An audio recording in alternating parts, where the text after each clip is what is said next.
교사의 시각에서 한국 사회와 교육 현장을 조명하는 시간, 교사의 눈 순서입니다. 대한민국 최초로 노벨 문학상을 받은 한강 작가, 국가적인 경사였지만 한편에서는 이 작가의 책이 도서관에서 빠지기도 하는 논란이 있었죠.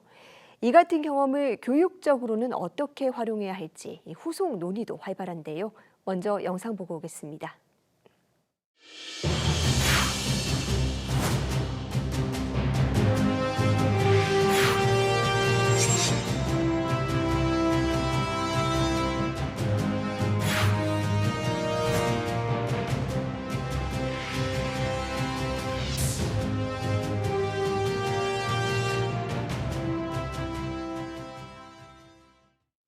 네, 교사의 눈, 이 부산 기계공업고등학교 안병만 선생님과 자세한 이야기 나눠봅니다. 어서 오세요. 네, 반갑습니다. 네, 선생님, 다른 여러 선생님들과 함께 이 한강 작가의 작품 탐구하는 책, 이 제목이 한강을 읽는 시간 쓰셨습니다. 이 책을 쓰게 되신 배경 궁금한데요. 금방도 보였다시피 작년 10월에 그 한강 작가가 노벨 문학상을 타게 되었을 때 전 국민과 같이 저도 정말 기뻐했고 감격했습니다. 아마 우리 국민 대다수가 그러한 감정을 겪지 않았을까 싶은데, 그래서 그때 당시 전국의 모든 서점에서 한강 작가의 책이 동인하기도 했고, 그때 우리 청소년도 정말 많은 학생이 책을 구매를 하고 읽어보려고 노력했습니다. 그런데 좀 어려워하고 힘들어하는 학생이 꽤 있었던 걸로 압니다. 그러한 학생들을 보면서 청소년이 한강 작가의 소설을 이야기하는 입문용 도서 같은 책이 있으면 좋겠다고 생각했습니다. 그런데 이런 생각을 품은 사람이 또 있었나 봐요. 제가 집필한 문학 교과서를 출판한 출판사에서 저한테 연락을 주었습니다. 이런 책을 한번 만들어 볼 수 없을까? 라고. 근데 지금 그 말을 듣고서 내가 감히 비평서를 이런 생각을 해봤습니다. 그래서 좀 두려웠는데요. 근데 또 반면에 한번 해볼까? 이런 생각도 있었습니다. 그래서 주변에 저와 비슷한 생각을 지닌 그 동료 교사들과 같이 모여서 이 책을 출판하게 되었습니다. 네, 여러모로 의미 있는 시작이었던 것 같은데요. 네. 그런데 이 비평가가 아닌 현직 교사로서 이런 비평서를 쓰신다는 게 뭐 어렵게 느껴지지는 않으셨습니까? 어려웠죠. 매우 어렵습니다. 네. 비평가가 아니기 때문에요. 근데 우리는 이제 가급적 학교에서 가르치는 문학 용어만으로 작품을 해석하려고 노력했습니다. 그러니까 학생의 눈높이에서 한강 작가의 작품을 어떻게 잘 수용하게 할 수 있을지를 중심에 놓고 고민과 고민을 거듭했죠.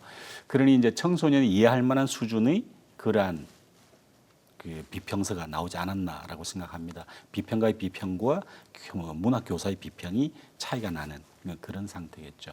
그래서 우리 책은 청소년이 이해하기 쉬운 그러한 책이 되었다라는 그런 생각을 하고요. 얘기를 하다 보니까 또 하나 그 장점이 하나 더 떠오르는데요.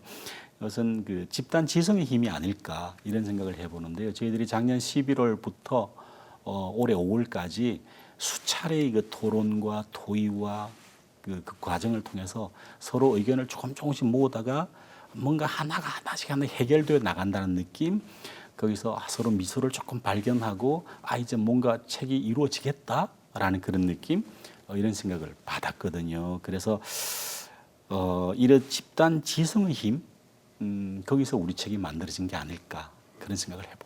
네, 문학 교사로서의 비평 그 자체로 어떤 비평과의 비평서와는 차별화되는 아주 전문적인 영역이 아닐까 하는 생각이 드는데요. 고맙습니다.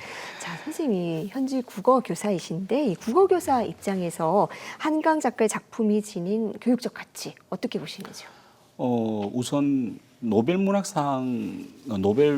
문학상 수상자의 작품에다가 국어 교육의 가치가 뭐 있다 없다라는 것 말을 붙이는 것 자체가 죄송스럽죠. 한강 작가한테는 그 노벨 문학상 수상이라는 것은 굉장히 그 권위를 지니기 때문이에요. 그런데 금방 말씀드렸다시피 그 한강 작가의 작품을 우리 청소년이 좀 어려워하니까, 하지만 한글로 된 한강 노벨 문학상 작품을 죄송합니다. 그 작품들이 제대로 읽어보려고 노력하는 것 자체가 의미가 있다, 이렇게 이제 생각합니다. 국어 교육적 가치를 질문하셨으니까요. 국어 교육을 하는 그 바탕인 그 교육 과정부터 살펴봐야겠는데요. 현재 2학년까지는 고등학교 2학년까지는 2015 개정 교육 과정이 네. 있고 1학년부터는 2022 개정 교육 과정인데요.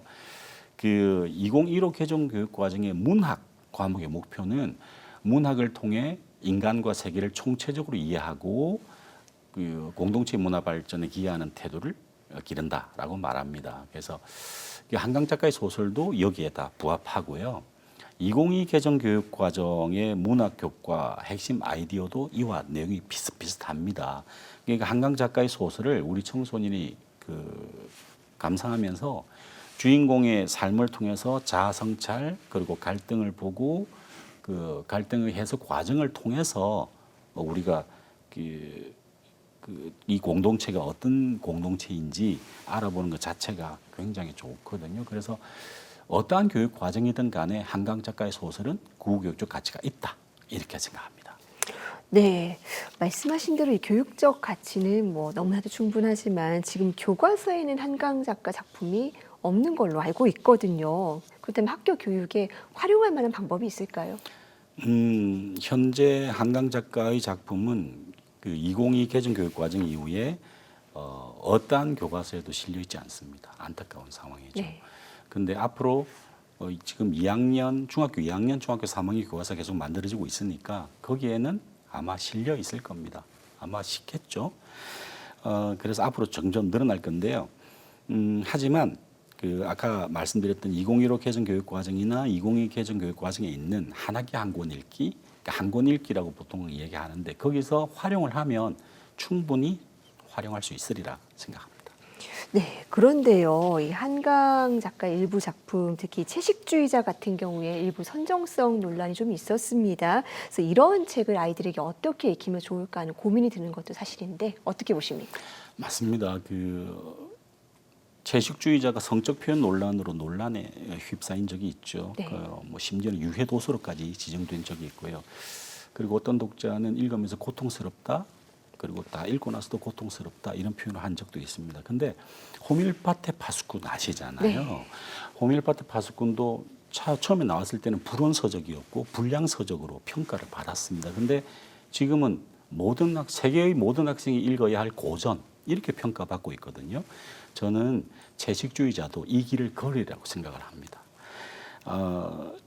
사실 그 작품에서 주인공이 자기 스스로 말하지 못하게 한 그 시점을 잘 살펴보는가, 그리고 그렇게 선택한 작가의 의도는 뭘까, 그리고 소설의 인물들은 모두 어떠한 욕망을 추구하면서 살아가는가, 그리고 그 욕망에 어떠한 폭력이 내재되어 있는 건 아닐까, 그리고 육식과 채식을 통해서 이야기하는 상징적 의미는 뭘까, 이런 것에 답을 하려는 노력을 계속 해나가다 보면 이 작품은 재해석되고 뭔가 고질되지 않을까 그런 생각을 하는데요. 사실 이 책이 스페인에서 고등학생들이 주는 상을 받은 적이 있어요.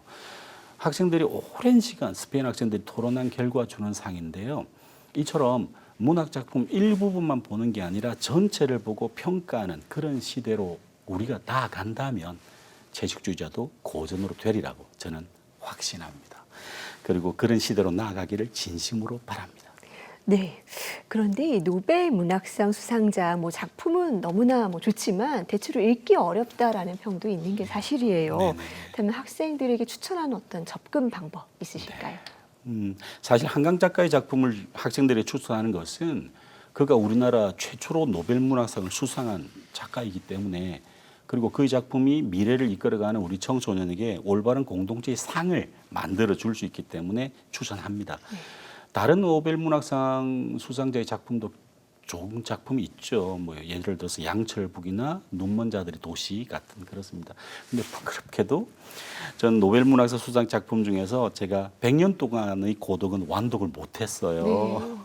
그래서 모든 노벨 문학상 수상작이라고 해서 학생들을 추천할 것이냐? 저는 좀 아니라고 생각을 하고요. 사실 우리 주변에 좋은 책들이 정말 많습니다. 그러니까 자기에게 맞는 책을 읽으면 되지 않을까. 다만 어른들도 애들에게 책을 읽으라고 할 때 옆에서 휴대전화로 게임을 하면서 옆에서 애들만 책을 읽는 그런 상황만 없으면 좋은 책이 주위에 많으니까 같이 읽으면 좋겠습니다. 네, 중요한 지적입니다. 네.